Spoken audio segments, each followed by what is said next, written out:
সুপ্রিয় দর্শক, সবাইকে স্বাগত জানাচ্ছি TVN24 টেলিভিশন আয়োজিত নিয়মিত অনুষ্ঠান দ্য ভিউজ। আমি হাবিব রহমান আছি আপনাদের সাথে।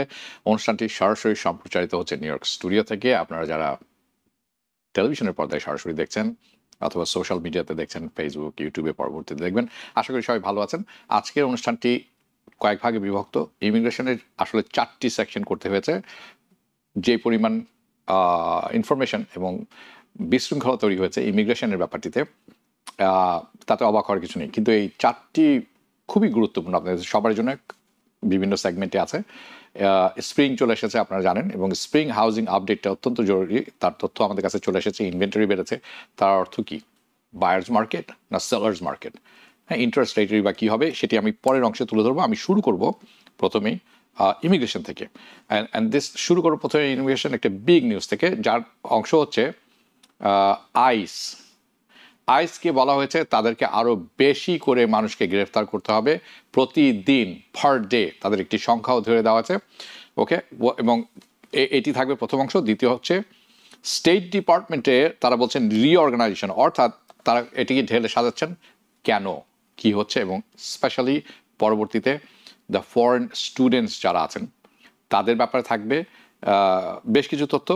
আপনারা জানেন বিশ্বব্যাপী আমেরিকার স্টুডেন্ট ভিসা দেওয়া স্থগিত করা হয়েছে আপাতত অনির্দিষ্টকালের জন্য। কিন্তু এখন কি হবে এখন, এই ব্যাপারটি থাকবে।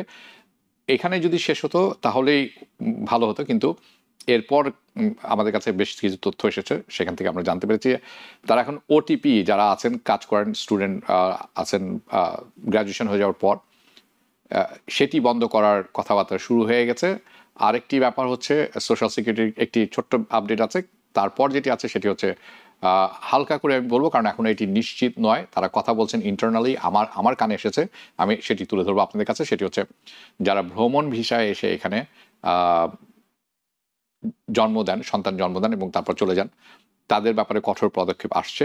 সো এই হচ্ছে সমগ্র জিনিস। চলুন তারা শুরু করি। প্রথমে বলেছিলাম যে আমরা আইসের ব্যাপারে শুরু করব এবং পরবর্তীতে অন্যান্য জিনিস আমরা জানতে যাবো। এছাড়া একটি ভালো খবর আছে, সেটি হচ্ছে ম্যাসাচুসেটসের গতকালকে একটি ডিসিশন এসেছে।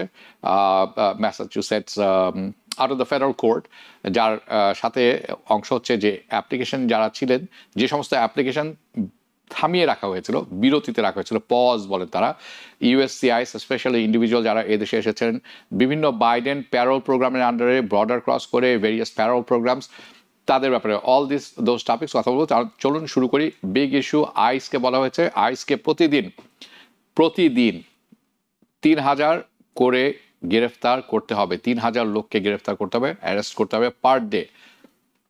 আপনি যদি অঙ্কটি কষেন তাহলে এরকম হবে, আপনি এটি সারা বছরে এসে দাঁড়াবে 3,000 যদি দিনে হয়, মিলিয়নের কাছাকাছি, না মিলিয়নের চেয়ে উপরে, over a million. Okay, so এটি শর্ট। তারা যেটি ট্রাম্প প্রশাসন যেটি প্রত্যাশা করেছেন, প্রতিশ্রুতি দিয়েছিলেন যে তারা বছরে 15 মিলিয়ন বা 20 মিলিয়ন ডিপোর্ট করবেন ট্রাম্প অ্যাডমিনিস্ট্রেশনের প্রতিশ্রুতি অনুযায়ী, সেটির থেকে কম। কিন্তু স্টিল 3,000 পার ডে এবং মিলিয়ন এ ইয়ার। স্টেফেন মিলার, যিনি হচ্ছেন deputy chief of staff white হাউসের, এবং ক্রিস্টি নোম, DHS secretary, department of homeland সিকিউরিটির, তারা বলেছেন এটি একটি মিটিংয়ে ওয়াশিংটন ডিসিতে, যেটি তারা স্পষ্ট করে উল্লেখ করেছেন মে 21, গত সপ্তাহের কথা বলছি। ওকে, তারা ডাইরেকশন দিয়েছেন আইসের ইআরও ডিপার্টমেন্টকে, যার অর্থ হচ্ছে enforcement and removal operation division of ICE, এবং হোমল্যান্ড সিকিউরিটি ইনভেস্টিগেশন ইউনিটকে, উইচ ইজ HSI, যে তাদেরকে আরও দ্রুত মুভ করতে হবে। They have to move faster, and তাদেরকে এই যে নাম্বারগুলো গ্রেফতারের নাম্বার, সেটি বিগার অ্যান্ড বেটার করতে হবে। ট্রাম্পের ভাষায় বুঝতে পারছেন আপনি, bigger and better. The white house তারা বলছে যে তারা খুবই টায়ার্ড এই মুহূর্তে। যে পরিমাণ গ্রেফতার হচ্ছে তাতে তারা মোটেও হ্যাপি নন, এবং এই নাম্বারটি খুবই স্মল তারা বলছেন। সো এটিকে বাড়িয়ে এখন তারা 3,000 অ্যারেস্ট নিয়ে যেতে চান প্রতিদিন, শুধু নিউ ইয়র্ক নয়, নেশন ওয়াইড, অর্থাৎ 50টি স্টেট মিলে। ট্রাম্প প্রশাসনের একজন ওয়ান অফ দ্য থিংস যেটি মানে আপনি জেনে রাখা উচিত, যে এইটি ম্যাস কোঅর্ডিনেশন। এখন এটি তারা কিভাবে করবেন, এতদিন পারেননি অনেকগুলি কারণে। তার অন্যতম একটি কারণ হচ্ছে তার কোঅর্ডিনেশনের অভাব ছিল। সো তারা এখন ব্যাপক হারে কোঅর্ডিনেশন তৈরি করেছেন নেশন ওয়াইড, স্টেট এবং লোকাল এনফোর্সমেন্ট অফিসিয়ালস, অর্থাৎ পুলিশ এবং স্টেট ট্রুপার অন্যান্য ডিভিশন যারা আছেন, ল এনফোর্সমেন্ট যারা শান্তি শৃঙ্খলা বজায় রাখার কাজে ব্যস্ত, তাদের সাথে পার্টনারশিপ করেছেন। তারা এখন থেকে তাদের সাথে আইসের সাথে কোঅপারেট করবে। এবং তারা শুধু বলছে যে নট কোঅপারেট উইথ, তারা বলছেন they will work closely, not just cooperation, তারা খুব কাছে একসাথে কাজ করবেন। ইট ইজ রিয়েলি, তারা বলছেন এটা একটা partnership with ICE. Okay, so পার্টনারশিপের অংশের একটি অন্যতম হচ্ছে তারা যে কোনো ব্যাপারে আইসকে ইনফর্ম করবেন। এখন তাদের মধ্যে কমিউনিকেশন ওপেন হয়ে গেছে। যে কোনো ব্যক্তি যদি গ্রেফতার হন অথবা জেলে যান, তার ব্যাপারে যিনি সিটিজেন নন, বাই দ্য ওয়ে আমি যখন বলছি নন সিটিজেন তখন আসলে গ্রিন কার্ডধারী যারা আছেন, green card, work permit, valid work permit, valid OTP এবং অ্যাসাইলেমে যারা আছেন সবার কথা বলছি। এবং এদের সাথে যেটা এক্সট্রা বোনাস সেটা হচ্ছে পিপল অফ আনডকুমেন্টেড ইন্ডিভিজুয়াল, যাদের কোনো কাগজপত্র নেই, করার সুযোগ হয়নি এদেশে আসার পর, so undocumented in the United States. Okay, তারা যখনই কোনো কারণে ধরা পড়বেন বা একটা ওয়ারেন্ট আসবে, গ্রেফতার হবেন কোনো অপরাধী যে কোনো, সাথে সাথে সেই ইনফরমেশনটি তারা শেয়ার করবেন আইসের সাথে। So that's happening nation wide. এটা এখন একেবারে আমেরিকা ব্যাপী হচ্ছে। কারেন্টলি এই মুহূর্তে বলে রাখা ভালো, দুটি স্টেট আছে, ভারমন্ট এবং আমি মনে করি, আমার বিশ্বাস, হাওয়াই। এই দুটি স্টেট যারা আছে তাদের সাথে কোনো রকম এগ্রিমেন্ট নেই, পার্টনারশিপ এগ্রিমেন্ট নেই আইসের সাথে, লোকাল এনফোর্সমেন্টের সাথে। যে পার্টনারশিপে তারা যে ফর্মটি, যে এগ্রিমেন্টের নামটা হচ্ছে 287G এগ্রিমেন্ট, যার মাধ্যমে তারা লিগালি শেয়ার করছেন information from local authority to ICE. এই দুটি স্টেট এখনো কোনো রকম কোনো রিটেনার করেনি তাদের সাথে। So that's all about this. এরপর যেটি খুবই গুরুত্বপূর্ণ, অনেকের কাছে মনে হবে এটি কেন আমাদের কাছে গুরুত্বপূর্ণ। ইয়েস, গুরুত্বপূর্ণ, আমি বলছি কেন। আইসকে শেক আপ অর্থাৎ নড়িয়ে চড়ে বসানো হয়েছে কয়েকটি কারণে। একটি হচ্ছে তাদের executive associate director of ICE, ERO, উনি রিটায়ারমেন্টে গেছেন। আমি যখন বলছি রিটায়ারমেন্ট, এটি হলো অফিসিয়াল ভাষা, আসলে তাকে জোর করে রিটায়ারমেন্টে পাঠানো হয়েছে। দেন তাদের এক্সিকিউটিভ ডাইরেক্টর যে হোমল্যান্ড সিকিউরিটি ইনভেস্টিগেশনস আছেন, HSI, তাকে বলা হয়েছে উনি রিজাইন করেছেন, ধরে নিন রিজাইন করানো হয়েছে বা করেছেন। সো তারা এখন কি করছেন, দে ওয়ান্ট পিপল যারা খুব অ্যাগ্রেসিভ টাইপের আছেন তাদেরকে নিয়ে আসছেন এই পদে। সো এটি একটি ব্যাপার। আরেকটি ব্যাপার হচ্ছে আমার কাছে খুব ডিস্টার্বিং মনে হয়েছে, কিছু ব্যাপারে খুবই আমার কাছে ডিস্টার্বিং মনে হয়েছে এবং আমার মনে হয় আপনাদের কাছেও ডিস্টার্বিং মনে হবে। কিছু কংগ্রেসম্যান অ্যান্ড ওমেন তারা বেশ কিছু মিস ইনফরমেশন ছড়াচ্ছেন, ইনকারেক্ট ইনফরমেশন। তারা বলছেন যে ফ্যাক্ট দ্যাট নন সিটিজেন, অর্থাৎ যাদের গ্রিন কার্ড আছে, ওয়ার্ক পারমিট আছে, যারা ভ্যালিড লিগাল কোনো একটা স্ট্যাটাসে আছেন এই দেশে, তারা বলছেন যে নন সিটিজেন শুড নট বি, তাদের কোনো অধিকার নেই, রাইট নেই, ডিউ প্রসেস, অর্থাৎ আপনাকে যখন গ্রেফতার করা হয় বা কোনো কারণে আপনাকে ভাজন হিসাবে সন্দেহজনকভাবে আপনাকে গ্রেফতার করা হলো অথবা ডিটেইন করা হলো, there is a difference between detain and arrest, technical word, তখন আপনার কিন্তু আত্মপক্ষ সমর্থনের একটি সুযোগ থাকে, সেটি কি আপনাকে কোর্টে নিয়ে যাওয়া হয়। তখন আপনি বলবেন আমাকে কেন গ্রেফতার করা হচ্ছে আমি আসলে জানিই না, এমন হতেই পারে। তারা বলছেন যে নন সিটিজেন যারা আছে তাদের এই অধিকারই নেই, যেটিকে বলা হয় ডিউ প্রসেস, অ্যান্ড দেয়ারফর তার কারণে তাদেরকে যখন গ্রেফতার করা হবে তাদেরকে রিমুভ করা হবে, বের করে দেওয়া হবে ইউনাইটেড স্টেটস থেকে, আমেরিকা থেকে, এক্সপেডাইটেড ম্যানার, খুব দ্রুত গতির সাথে। আপনার এক্সপেডাইটেড রিমুভালের সাথে অনেকে পরিচিত আছেন নন সিটিজেন হলে। সো আপনার যারা গ্রিন কার্ড আছে, ভ্যালিড ওয়ার্ক পারমিট আছে, আপনি ওপিটি আছে, please be very very careful. Okay, don't involve in anything যাতে আপনি কোনো রকম বিপদে পড়েন। ওকে, সো এই congressman, Republican congressman from Tennessee, উনি ফ্ল্যাট আউট বলছেন যে non citizens are not entitled to due process and therefore under the law, যার কারণ অতএব আইন অনুসারে we could remove them from the United States. Remember, he's from Tennessee, okay? So, an expedited manner, এটি হচ্ছে তার এক্স্যাক্ট ওয়ার্ড। আমি আপনাদেরকে বলবো দিস ইজ এ লাই, এটি একটি মিথ্যে কথা। তার কারণ হচ্ছে এটি কনস্টিটিউশনের বিরোধী। আপনি পার্মানেন্ট রেসিডেন্ট, আপনি লিগালি আছেন, আপনি ডিউ প্রসেসের অধিকারী। ওকে, সো যেটি আপনাদেরকে বুঝতে হবে, you need to understand this, আপনাদের সবাইকে এটি বুঝতে হবে। তার কারণ হচ্ছে আপনাকে যদি কোনো কারণে ধরা হয়ে থাকে, গ্রেফতার করা হয়ে থাকে, অ্যারেস্ট করা হয়ে থাকে, ডিটেইন করা হয়ে থাকে, যেটি করবেন না সেটি হচ্ছে তর্কে জড়াবেন না, কোনো কথা বলবেন না। You have the right to remain silent. আপনাকে যখন নিয়ে যাওয়া হবে কোথাও, সেখান থেকে আপনি একজন লয়ারকে ফোন করতে পারেন, and that's the best option. Because আপনি যদি তর্কে জড়ান, উল্টাপাল্টা কথা বলেন বা এমন কিছু বলেন যেটি আপনার বিরুদ্ধে যাবে, সেটি কিন্তু কোর্টে ব্যবহার করা হবে আপনার বিরুদ্ধেই। So you have the right to remain silent. Okay, এটি আপনার right. Anyway, so that is the big thing, one of the big thing হচ্ছে 3000 অ্যারেস্ট পার ডে। এখানে সমস্যাটা কোথায়? অনেকে আপনি বলবেন, ও আমি তো কিছু করিনি, আমার কি সমস্যা? অনেক ইনোসেন্ট মানুষও এটির মধ্যে পড়ে যাবেন। দ্যাটস দ্য সমস্যা, এটি হচ্ছে problem. Let's just shift over two state department. The state department এরা এখন নতুন করে ঢেলে সাজাচ্ছেন। তারা বলছেন is going through a reorganisation. কেন? এবং এই রিঅর্গানাইজেশনটি একটু বিগ। তারা ইতিপূর্বে বলেছিলেন যে তারা আশা করছেন যে তাদের যে স্টাফ আছে, সদস্য সংখ্যা আছে, এটি কমিয়ে আনবেন 15%-তে। এখন তারা বলছেন না, এটি আরও বাড়িয়ে এটি ছাটকাট করে কমিয়ে নিয়ে আসবেন, এটি 18% কমাবেন, ইভেনচুয়ালি 20-25% হয়তো কমিয়ে নিয়ে আসবেন।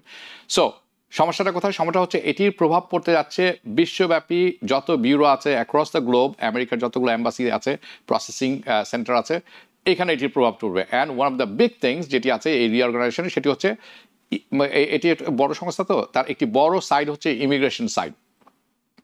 সো আমরা জানি যে রিঅর্গানাইজেশনের মাধ্যমে স্টাফ অর্থাৎ যারা কাজ করছেন তাদেরকে কমানো হচ্ছে, যাতে তারা স্ট্রিম লাইন করতে পারেন, সহজভাবে কাজ করতে পারেন। এটি হচ্ছে তাদের কথা, স্ট্রিম লাইন, অনেক ঝামেলা আছে এখানে।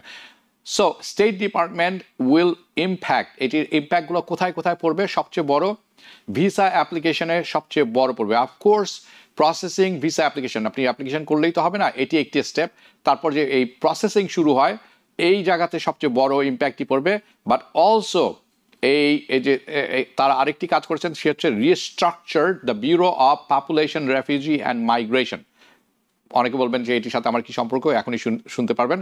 সো ইতিপূর্বে তাদের মেইন ফোকাস হিস্টোরিক্যালি যে মেইন ফোকাস ছিল হেল্পিং টু ফ্যাসিলিটেট মাইগ্রেশন। আপনারা যখন অনেক যারা আসেন এই দেশে বিদেশ থেকে মাইগ্রেশন হয়ে, ইমিগ্রেন্ট হয়ে, তখন তাদেরকে বিভিন্ন জিনিস জানানো, বোঝানো এবং তাদেরকে এখানে স্থায়ী হতে সাহায্য করা ছিল এই ডিপার্টমেন্টের কাজ।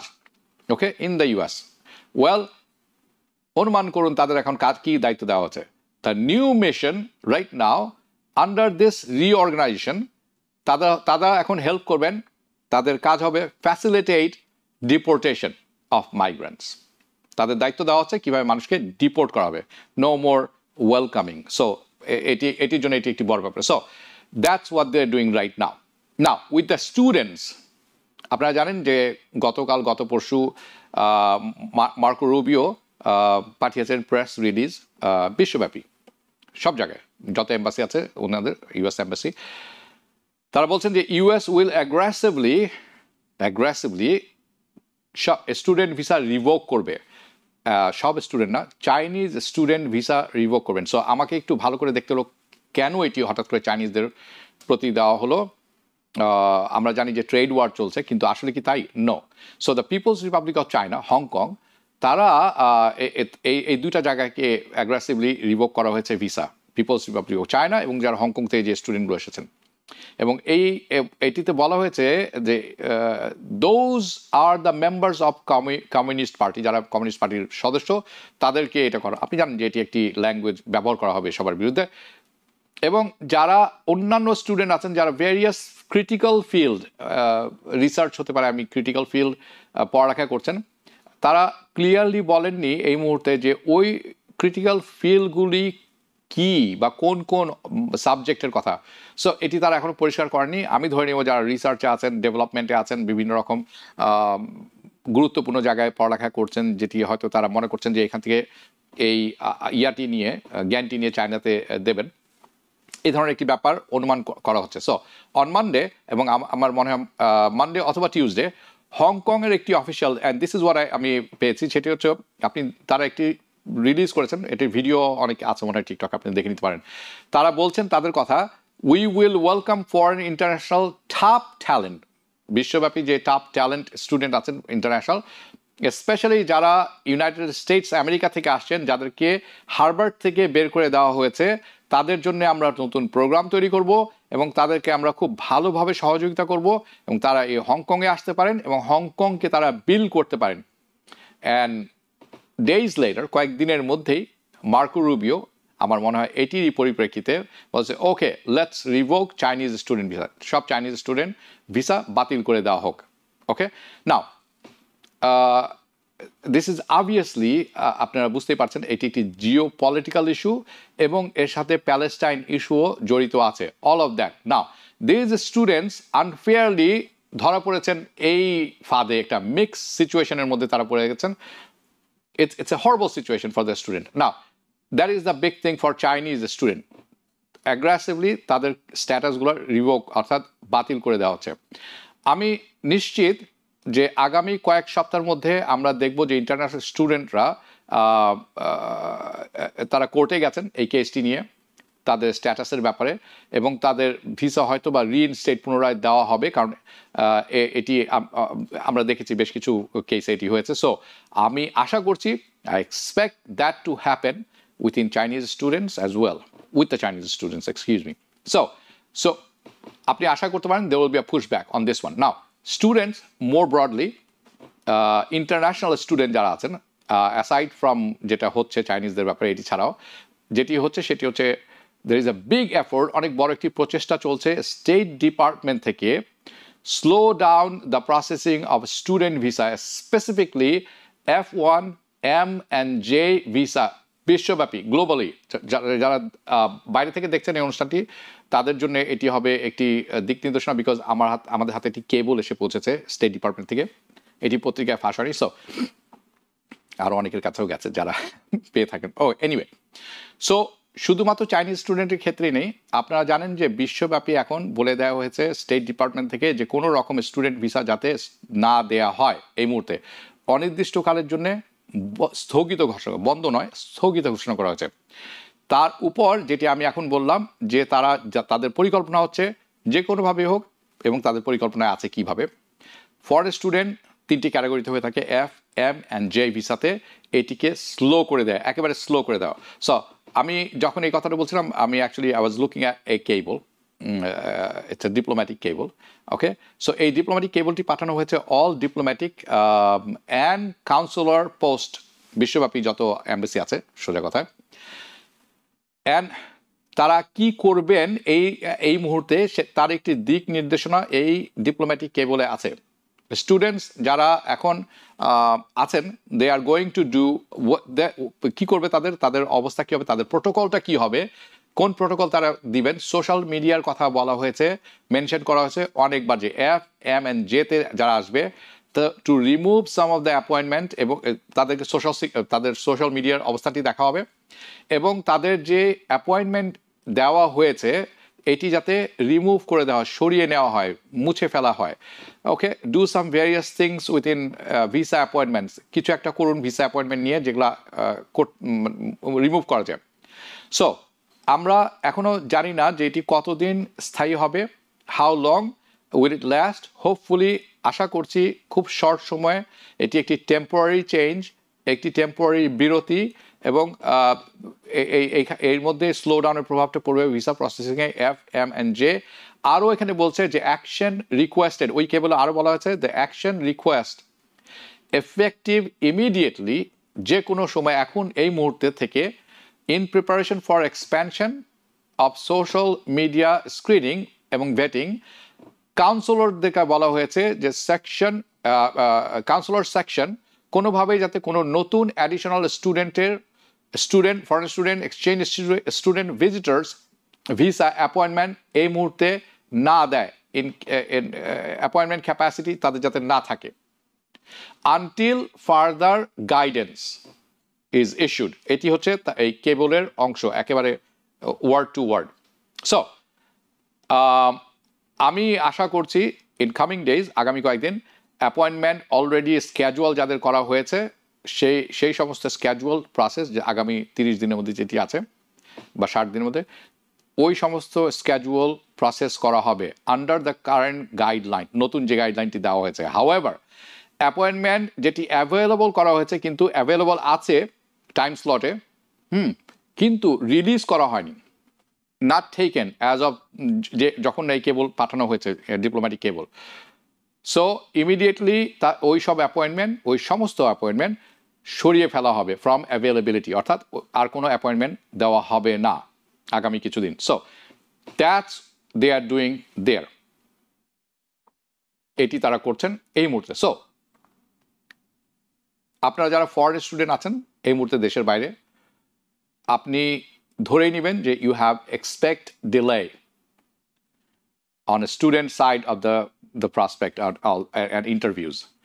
Any embassy, any consulate, globally, আপনারা এটা ধরে রাখবেন। সো আপনাদেরকে এই ব্যাপারে অ্যাডজাস্টমেন্টে আসতে হবে। কি করবেন আপনারা? You have to have a plan. Okay, now state department, and I think একটু কথা বলবো এই ব্যাপারে regarding state department, the day is ahead. আগামী কয়েকদিনে স্টেট ডিপার্টমেন্টে আমরা কি দেখতে পাচ্ছি, কি আশা হচ্ছে। সো বাই দ্য ওয়ে, একটি ব্যাপার জানা উচিত, এলন মাস্ক উনি ঘোষণা করেছেন উনি থাকবেন না, উনি চলে যাচ্ছেন ডোজে, থাকবেন না Washington, he is living Washington, and উনি ওনার পোস্ট ছেড়েছে, it's over, he had enough of the bureaucracy and what not. এখন আপনারা অনেকে বলবেন যে আমি কেন এটি, why I am mentioning this, আমি এটা কেন বলছি? আমি এটি বলছি তার কারণ হচ্ছে, আই থিঙ্ক, আমার মনে হচ্ছে there is an Elon Musk effect going to happen in next few days, অথবা আমি মনে করি it may have the effect already effective হয়ে গেছে, that এফেক্টিভ পড়েছে, so with the current administration.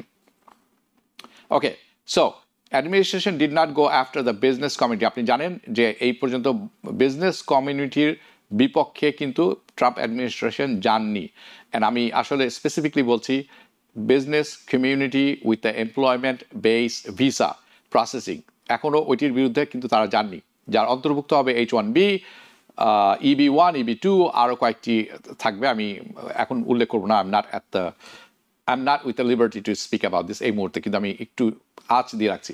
ওকে, তার কারণ হচ্ছে এলন মাস্ক যখন ছিলেন হোয়াইট হাউসে, উনি খুব কাছাকাছি ছিলেন প্রেসিডেন্ট ট্রাম্পের, অ্যান্ড ভেরি ক্লোজ, তো not so much anymore.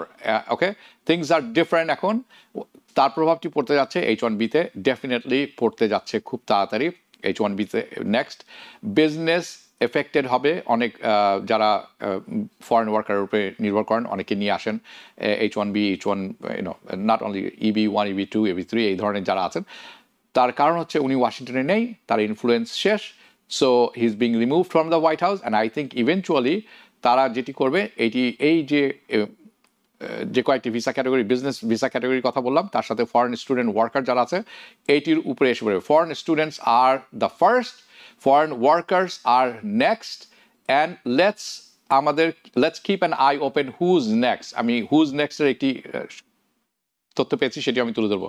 So the last big piece, সবচেয়ে বড় পিস যেটি আছে আমি এই অংশে ধরবো, সেটি হচ্ছে actually a good news after all this things. Okay, এটি আসছে ম্যাসাচুসেটস ফেডারেল ডিস্ট্রিক্ট কোর্ট থেকে। সো দ্য জাজ ওয়েডনেসডে, গত বুধবার, ইস্যু করেছেন একটা অর্ডার। তারা বলছেন, তার ডাইরেকশন দিচ্ছেন ট্রাম্প অ্যাডমিনিস্ট্রেশনকে, সো যাতে করে তারা যে বিরতি দিয়ে রেখেছেন সেটি শেষ করতে। যারা অ্যাপ্লিকেশন করেছেন USCIS তাদের অ্যাপ্লিকেশন যাতে অ্যাডজাস্ট, এটির মধ্যে অনেকগুলি পড়ছে adjustment of status, asylum and TPS, যারা এসেছিলেন ইউনাইটেড স্টেটস অফ আমেরিকাতে under various Biden program, parole program, CHNV, United for Ukraine and border cross করে। সো এইটা এখন তারা কিন্তু এলিজেবল হবেন এই লিফটের কারণে, এই জজের কারণে, যাতে করে খুব যারা এই পর্যায়ে আছেন খুব দ্রুত সাবমিট করবেন। Okay, so application for benefits of this immigration benefits, আপনারা জানেন কয়েক মাস আগে এটি থামিয়ে দিয়েছিলেন ট্রাম্প প্রশাসন, এবং গত 3 মাস আগে। সো দ্য ফেডারেল জাজ এটি রিভার্স করেছেন। ফেডারেল জাজের নাম হচ্ছে Talwani, so she is in Massachusetts. উনি বলেছেন দিস ইজ নট রাইট, আমাদেরকে এটি শেষ করতে হবে, এটি তুলে নিতে হবে, এবং এই প্রসেসটা শেষ করা উচিত। অফকোর্স আমি আবারও আশা করছি this will be challenged by the Trump administration as usual, nothing new. Okay, now how much time I have? Okay, I do have some time. অনেকগুলি বিষয় কাজে আমি চেষ্টা করছি। ওকে, OPT-র কথা বলি। যারা আপনারা জানেন যে ফরেন স্টুডেন্ট যারা আছেন, তাদের যখন গ্র্যাজুয়েশন হয়ে যায়, তাদের কি অপারেশনাল ট্রেনিং প্রোগ্রাম আন্ডারে কাজ করার অনুমতি দেওয়া হয়, ওয়ার্ক পারমিট দেওয়া হয়। সো সম্প্রতি যে অ্যানাউন্সমেন্টটি এসেছে, that's during the senate hearing confirmation. Senate hearing confirmation, উনি এখনো কনফার্মেশন পাননি।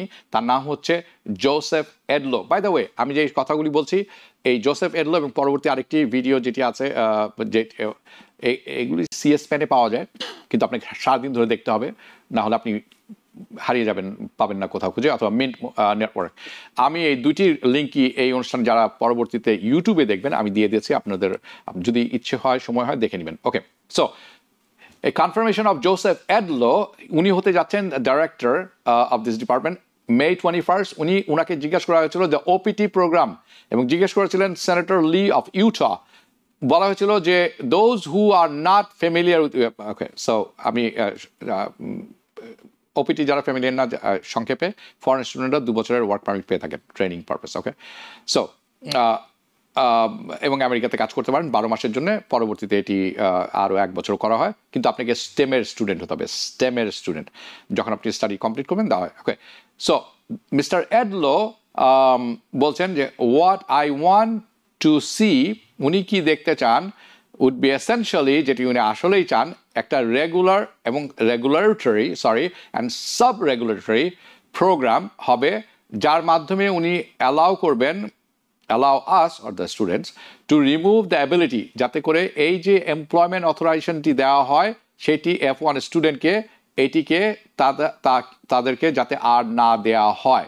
তাহলে কি হবে, উনি বলছেন ওকে আমরা দিব, কখন, যেই সময় সে স্টুডেন্ট থাকবে ওই সময়ের জন্য এটা বলবৎ থাকবে, কিন্তু স্টুডেন্ট তার পড়াশোনা শেষ করে ফেললে beyond that time in the school এটি আর বলবৎ, এটি আর দেওয়া হবে না। অর্থাৎ এসেনশিয়ালি উনি যেটি বলছেন যে ওপিটি সামনে যদি উনি কনফার্মেশনটা পেয়ে যান সেনেটের, তাহলে উনার সময়ে ওপিটি উনি বাতিল করে দিবেন। বাই দ্য ওয়ে, আপনাদের জেনে রাখা ভালো যে কারেন্টলি এটি কিন্তু খুব রেয়ার, যখন একজনের স্টুডেন্ট স্ট্যাটাসে থাকেন তাকে ওপিটি দেওয়া হয়, মানে কর্মরত অবস্থায়, এটি রেয়ার কেসেস দেওয়া হয়। ওকে, তা এটি আসলেই দেওয়া হয় after the graduation. Okay, so what he is doing, উনি যেটি বলছেন যে এফেক্টিভলি তারা এই ওপিটি ক্যান্সেল করে দিবেন। জেনে রাখা ভালো যে about 70% international graduate students OPT নিয়ে থাকেন, এবং তারা আমেরিকাতে থাকেন লিগালি, এবং তারা বিভিন্ন সেক্টরে কাজ করেন, অনেক ক্ষেত্রে অনেক বড় বড় কন্ট্রিবিউশন করেন আমেরিকান কোম্পানি এবং ইনস্টিটিউশনকে as a high skill labour, যেটি অলমোস্ট ফ্রিতে পেয়ে থাকে আমেরিকা। সো এই বিদ্বেষীমূলক বিদ্বেষীমূলক মনোভাব এটি সব জায়গায় পড়তে আছে। So the soon to be confirmed director of USCIS, আমি দুঃখিত, উনি কিন্তু USCIS এর ডাইরেক্টর হতে যাচ্ছেন, বুঝতে পারছেন উনি কি করতে যাচ্ছেন। সো উনার এটি হচ্ছে প্রায়োরিটি হচ্ছে strip the students from this OPT option. আরেকটি ব্যাপার আমার চোখে পড়েছে, সেটি আমি ছোট্ট করে আলোচনা করব কারণ সময়ের সাথে। ভেরি কুইকলি, তারা এটি ইন্টারনালি আলাপ করছেন, এটির ব্যাপারে এখনও সিদ্ধান্তে আসেননি। সেটি হচ্ছে যারা ভ্রমণ ভিসায় এসে এখানে সন্তান জন্মদান করেন এবং তার মাধ্যমে তারাও সিটিজেনশিপ, তার ছেলে মেয়ে যেই হন না কেন, উনি তো নাগরিক হন আমেরিকার, পরবর্তীতে তাদের মধ্যে তারা এখানে আসেন I-130 তারা এখন ইন্টারনালি আলোচনা করছেন যে এইটি কিভাবে বাতিল করা যায়। সো এটি তো তারা বাতিল করতে পারবেন না, যদিও সুপ্রিম কোর্টে কেস চলছে বার্থ রাইট সিটিজেনশিপ নিয়ে, এটি বাতিল করা খুব কঠিন হবে।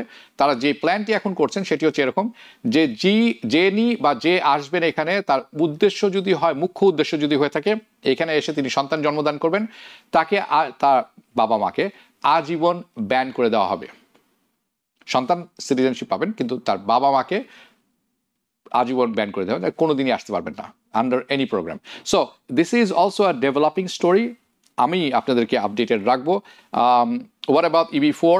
I do not have any specific about EB4 yet, but আমি এটি দেখছি এই সমস্তই। ফারহানা বেগম বলছেন one of my relatives got a letter for denial of green card. He was granted asylum. Okay, এটির জানতে হলে আপনাকে একজন ভালো লয়ার ধরতে হবে। প্রথম কথা, this programme is educational, I am not a lawyer, কিন্তু আমি যেটি বলতে পারি আপনাকে, কোন গ্রাউন্ডে তাকে ডিসমিস করা হয়েছে, কেন দেওয়া হলো না তার অ্যাসাইলামের ক্ষেত্রে, এটি আপনাকে এই সম্পূর্ণ কাগজটি নিয়ে বসতে হবে একজন ভালো লয়ারের সাথে। and then go through there. There is no choice. এত কম সময়ে এখানে খুব একটি সাহায্য হবে না আপনার, বাট আমরা চেষ্টা করি। এনিওয়ে, আমি এখন চলে যাব ইমিগ্রেশন থেকে হাউজিং মার্কেটে। এটি একটি পরিবর্তন এসেছে এবং আপনারা সবাই জানেন আমরা স্প্রিংয়ে চলে এসেছি। The spring housing market move করছে, পরিবর্তন হচ্ছে, শিফটিং।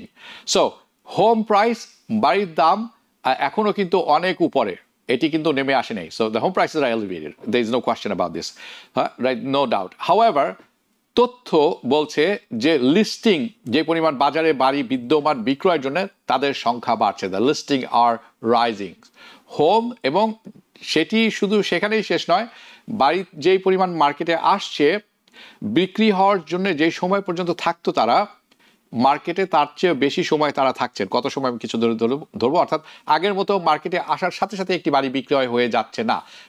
অ্যান্ড বায়ার যারা আছেন, ক্রেতা যারা আছেন, তারা কিন্তু এখন ভালো অবস্থায় যাচ্ছেন। দে আর গেইনিং মোর গ্রাউন্ড। সো, এবং তার সাথে ইন্টারেস্ট রেট জড়িত, তাহলে সেটা কি হবে সেটিও আমি তুলে ধরবো। So in this section of our program, আজকের প্রোগ্রামে আমি আপনাদেরকে ওয়াক থ্রু করব, যে তথ্য আমাদের কাছে এসেছে সেটির ব্যাখ্যা দেওয়ার চেষ্টা করব, এক্সপ্লেইন করার চেষ্টা করব, যে আপনাদের সবাই, আমরা যাতে সবাই বুঝতে পারি what's going on. So let's begin with this one. Okay, it's a high level overview আপনারা যেটি দেখছেন অন স্ক্রিনে। এটি হচ্ছে দ্য মোস্ট সাম্প্রতিক, একেবারে রিসেন্ট তথ্য আমাদের কাছে, পরিসংখ্যান যেটি এসেছে as of month of April. So right now, এই মুহূর্তে average home price, by the way this is nation average, আপনার বিভিন্ন জায়গায় কম বেশি হবে। National average home price $4,38,357। এটি বেড়েছে 1.2% গত বছরের তুলনায় এই বছরে। Home price, home right now, এই মুহূর্তে যে বাড়িগুলি মার্কেটে আছে সেটি বেশি সময় নিচ্ছে বিক্রি হওয়ার জন্য। যে সময়ের মধ্যে বিক্রি হতো সেই সময় বিক্রি হচ্ছে না, তার চেয়ে বেশি সময় রাখছে বাড়িটি বিক্রয় হতে। এই মুহূর্তে একটি বাড়ি বিক্রয় হতে লাগছে 40 দিন। এটি অ্যাভারেজ, কিছু কিছু ক্ষেত্রে অনেক বেশি। যদি আমরা গত 12 মাসের সাথে, গত বছরের সাথে তুলনা করি, গত বছর যে কোনো একটি বাড়ি বিক্রয় হয়ে যেত 35 দিনের মধ্যে। এক্সিস্টিং হোম সেলস যারা আছে, হোম বাড়ি যে পরিমাণ রিয়েল এস্টেট আছে, এটির বিক্রয় কমে এসেছে। কতখানি কমে এসেছে? 4.7%, 4.7%। গত বছরের সাথে যদি আমরা তুলনা করি, ঠিক একই সময়ে, গত বছর এপ্রিল, এই বছর এপ্রিল, বাড়ি বিক্রয়ের সংখ্যা কমে এসেছে 4.7%। অ্যাক্টিভ লিস্টিং, যে পরিমাণ বাড়ি বিক্রয়ের জন্য মার্কেটে অ্যাভেলেবল বিদ্যমান থাকে, সেটি গত কয়েক বছর আপনারা জানেন খুবই বাজে অবস্থা ছিল। এখন হঠাৎ করে সেটির সংখ্যা বেড়ে গেছে, 12.5% বেড়েছে গত বছরের সাথে যদি আমরা তুলনা করি। So that is the highest inventory, সবচেয়ে বেশি সংখ্যক বাড়ি বিদ্যমান বাজারে গত বছরে। দুঃখিত, প্যান্ডামিকের পর থেকে সবচেয়ে বেশি সংখ্যক বাড়ি অ্যাভেলেবল হয়েছে বিক্রয়ের জন্য। This is the good news. So this is the first spring. এই বছর হচ্ছে বেশ কয়েক বছর পর স্প্রিং, যেখানে ইন ইয়ার্স, বেশ কয়েক বছরের মধ্যে, যেখানে ইনভেন্টরি তাৎপর্যপূর্ণভাবে বেড়েছে, অর্থাৎ আপনার পছন্দের তালিকায় বাড়ির সংখ্যা বেড়েছে। গুড ফর ইউ, কংগ্রাচুলেশন যারা বাড়ি কেনার জন্য দেখছেন। It's a good time. আরও কেন গুড টাইম সেটি আমি ব্যাখ্যা করার চেষ্টা করব। অ্যান্ড যার কারণে বায়ার্স এখন আছেন লেভারেজ, তাদের হাতে বেশ চাবিকাঠি আছে, তারা কিছু চাবিকাঠি ঘোরাতে পারেন। সো দিস গ্রাফ যেটি আপনারা দেখছেন, এটি হচ্ছে ভেরি ইম্পর্টেন্ট আমাদের সবার জন্য বোঝার জন্য। বায়ার যারা আছেন তারা এখন বেশ ভালো অবস্থানে আছেন। They have power. কি পাওয়ার? এটা বার্গেনিং টেবলে তাদের পাওয়ার আসছে এবং আরো বেশি আসবে বলে আমি মনে করছি। হাউএভার, প্লিজ ডোন্ট কনফিউজ এটির সাথে যে হাউজিং মার্কেট ক্র্যাশ হতে যাচ্ছে, ওকে, বা বাজে কিছু ঘটতে যাচ্ছে। No, don't think that is happening, okay. এটি হচ্ছে না, because that is not clearly happening, okay. Just look at this chart, যে চার্টটি আপনি এখন দেখছেন অন স্ক্রিনে। In the US average home price বেড়েছে 1.2%, যেটি কিছুক্ষণ আগে বললাম, গত বছরের তুলনায় এবছর। সো আন্ডারস্ট্যান্ড দ্যাট এটি হচ্ছে ইন সাম প্লেসেস, সব জায়গায় নয়, সাম প্লেসেস অ্যান্ড অনেক জায়গায় আছে যেখানে বাড়ির দাম আসলে কমেছে বাই 8%। বাট মনে রাখবেন, তার অর্থ হচ্ছে অন্য কোথাও বাড়ির দাম বেড়েছে হয়তো 9%। সো আপনাকে যদি কেউ বলে থাকে home prices are going down, home বাড়ির দাম তো কমে যাচ্ছে, আমি কি করব আমার এরিয়াতে, আপনি বিশ্বাস করুন এটা হতেই পারে। It's nothing extra ordinary, panic হওয়ার মতো কিছু নাই। ওকে, তো অন্য জায়গায় বাড়ির দাম বেড়েছে। Now let's look at this graph. যে গ্রাফটি আমরা দেখছি এখন 3 নম্বর গ্রাফটি, এটি হচ্ছে যে কি পরিমাণ বাড়ি বিক্রয় রিয়েল এস্টেট মার্কেটে বিদ্যমান আছে, যারা 40 দিন লাগছে বিক্রয় হতে। This is average by the way. 12 মাস আগে যে কোনো বাড়ি বিক্রয় হয়ে যেত 35 দিনের মধ্যে। সো তার অর্থ হচ্ছে বাড়ি বিক্রয় হতে সময় লাগছে আগের চেয়ে বেশি। So it's taking longer for sellers to sell their properties. এখন যে গ্রাফটি আমরা দেখব পরবর্তীতে, ওকে, এখন যে গ্রাফটি আপনারা দেখছেন, যদি এটি দেখেন 2022 সালে টিপিক্যালি যে কোনো বাসা 2022 সালে ওয়াজ এ ক্রেজি সিচুয়েশন। টিপিক্যালি যে কোনো বাড়ি লিস্টিং করার 18 দিনের মধ্যে এটি বিক্রয় হয়ে যেত, within 18 days। That's clearly 18 days। It's so quick. তার অর্থ হচ্ছে একজন সেলার মার্কেটে উঠিয়েছেন এবং বায়ার এটি লাফিয়ে পড়ে এক পকেটে ভরে নিয়ে চলে গেছেন। এনি ডিসেন্ট লিস্টিং, আপনার বাড়ি যদি সামওয়াট ডিসেন্ট থেকে থাকে and hits the market, it's sold 2020। But আমি বলছি যে এই গ্রাফটি এখন যেটা আমরা দেখব পরবর্তীতে, যেটি দেখছেন এখন একেবারে শেষের দিকে দেখুন 40 দিন লাগছে। 40 দিন, এটি অ্যাভারেজে, অনেক ক্ষেত্রে কিন্তু 2 মাস 3 মাসও লাগছে। And I have been looking at this listing. যে লিস্টিংগুলি আছে ভেরি ডিসেন্ট প্রপার্টিজ, বেশ ভালো প্রপার্টিজ, নট চিপ, ভালো but not cheap, and decent properties, ওই প্রপার্টিগুলো কিন্তু এখন মার্কেটে আছে। So they would have been snapped up. অন্য কোনো সময় হলে এরকম হয়ে চলে যেত, যে কোনো মার্কেটেই থাকতো এটা। কুইকলি স্ন্যাপড আপ, কুইকলি 3-4 বছর আগের কথা বলছি না। আপনি যখন take a look at the পরবর্তী যেটি আমরা দেখি, ওকে, এখন যে গ্রাফটি আপনারা দেখছেন, এই গ্রাফটি হচ্ছে নাম্বার অফ হোম সোল্ড, কি পরিমাণ বাড়ি বিক্রয় হচ্ছে, সেটি কমে এসেছে গত বছরের সাথে তুলনা করলে 4.7%, অর্থাৎ বাড়ি বিক্রয়ের পরিমাণ কমে এসেছে। So this is a 5-year chart যেটি আপনারা দেখছেন, এবং ইটস ক্লিয়ারলি ট্রেন্ডিং ডাউনওয়ার্ডস, নিচের দিকে আসছে। এবং এটি কোনো সারপ্রাইজ না, তার কারণ হচ্ছে বাড়ির মূল্য দাম যেটি আছে এটি কিন্তু এখনও যথেষ্ট উপরে। সবাই কিন্তু এটা অ্যাফোর্ড করতে পারবেন না। অনেক গান বাজনা করতে হবে আপনাকে, পেপার দিতে হবে। আপনি যদি সেকেন্ড হাউস করেন 20% যদি থেকে থাকে গুড, তারপরেও বেশ কিছু কাগজপত্র আপনাকে দিতে হবে, সলিড ইনকাম থাকতে হবে। এবং মর্টগেজ ইন্টারেস্ট রেট যেটি আছে সেটিও কিন্তু এখন বেশ হাই এই মুহূর্তে। সো আপনি যদি পরবর্তী গ্রাফটি আমরা দেখি, let's look at this graph. এটি একটি এক্সাম্পল, 6,21,000 6,21,000 বাড়ি বিক্রয় হয়েছে অ্যাজ অফ ইন এপ্রিল 2025, গত মাসের, এই বছরের গত মাস যদি আমরা পরিসংখ্যানটি দেখি, ওকে, তাহলে দেখব 4,31,000 বাড়ি বিক্রয় হয়েছে।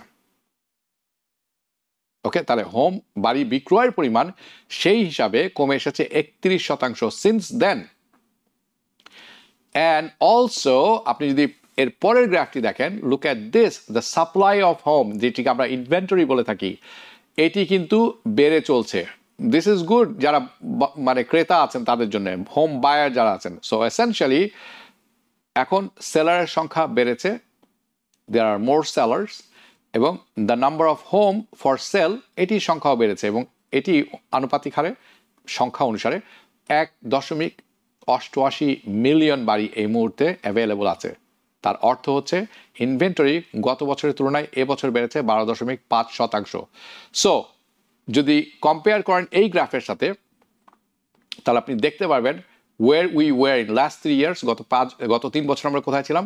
লাস্ট ইয়ার, গত বছর 1.67% বাড়ি অ্যাভেলেবল ছিল, 2 বছর আগে 1.44 মিলিয়ন, 1.44 মিলিয়ন, এবং 3 বছর আগে 1.41 মিলিয়ন বাড়ি অ্যাভেলেবল ছিল। অ্যান্ড টুডে, আজকে এই মুহূর্তে 1.88 মিলিয়ন বাড়ি অ্যাভেলেবল আছে বিক্রয়ের জন্য। That is a 33% increase in the number of house for sale যদি কম্পেয়ার করেন 2022 সালের সাথে। চলুন পরবর্তী গ্রাফটি দেখি এবং দেখবেন 33.3% homes are selling above the home. কি পরিমাণ বাড়ি বিক্রয় হচ্ছে যে মূল্য চাওয়া হচ্ছে তার চেয়ে বেশি, 30% একটু উপরে 30.3% বাড়ি বিক্রয় হচ্ছে যে মূল্যটি চাওয়া হচ্ছে তার চেয়ে বেশি দামে।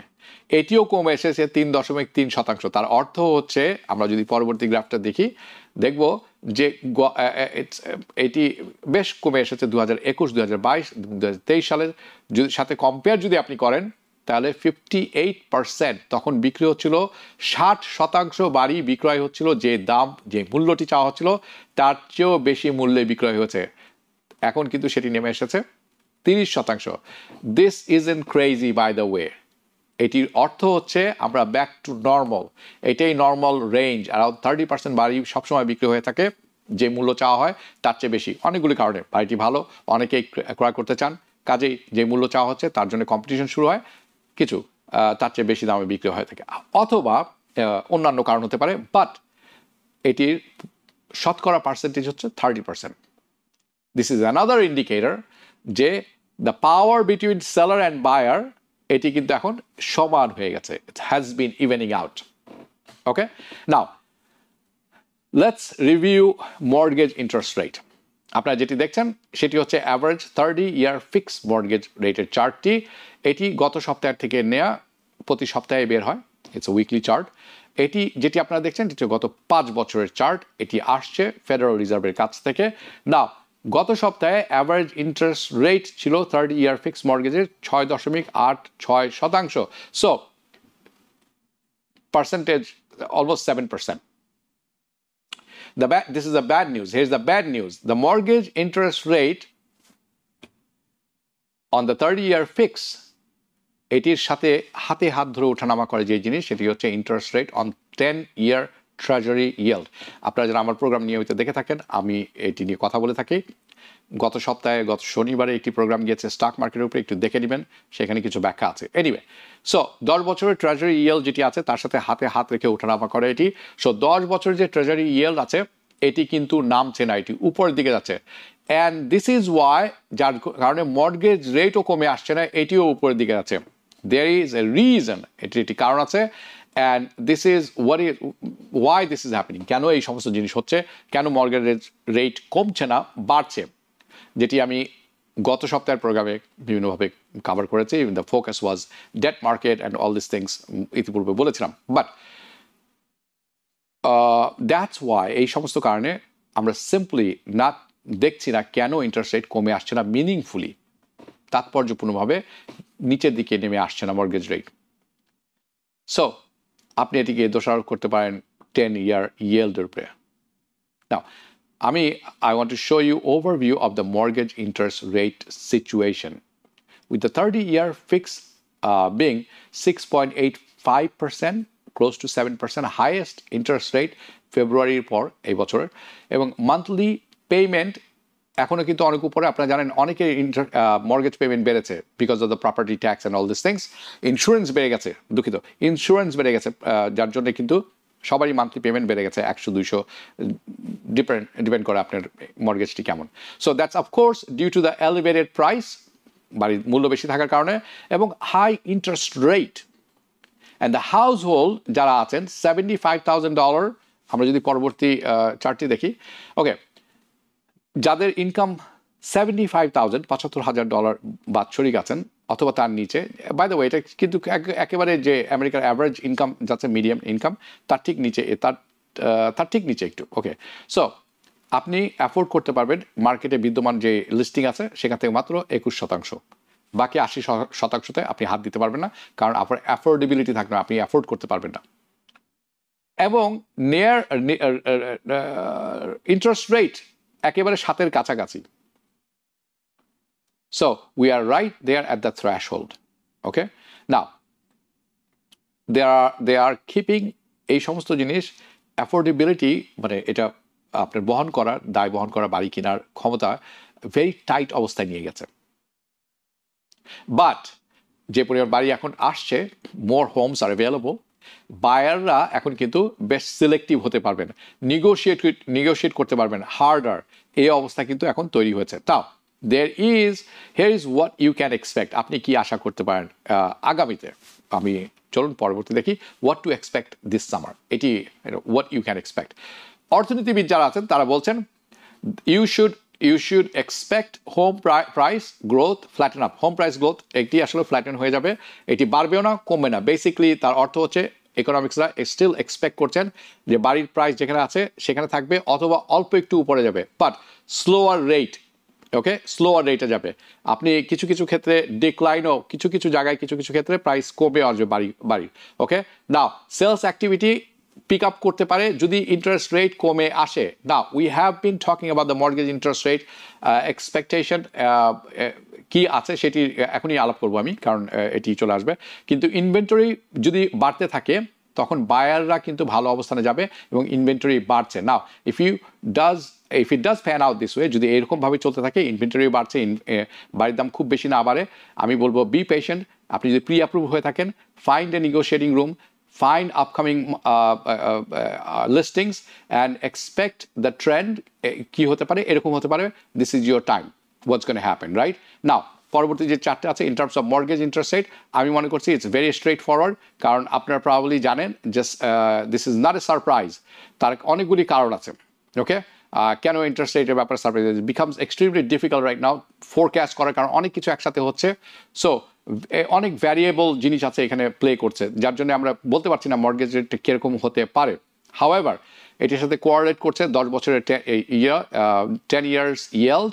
Of course 10 years yield is going to be impacted by so many things যেটি আপনারা অন স্ক্রিনে দেখছেন এখন, ইউ প্রবাবলি ফ্রিকুয়েন্টলি দেখছেন গত কয়েক সপ্তাহ ধরে, okay, so it is going to be affected by instability in the bond market, অনিশ্চয়তা যে তৈরি হচ্ছে বন্ড মার্কেটে রাইট নাও।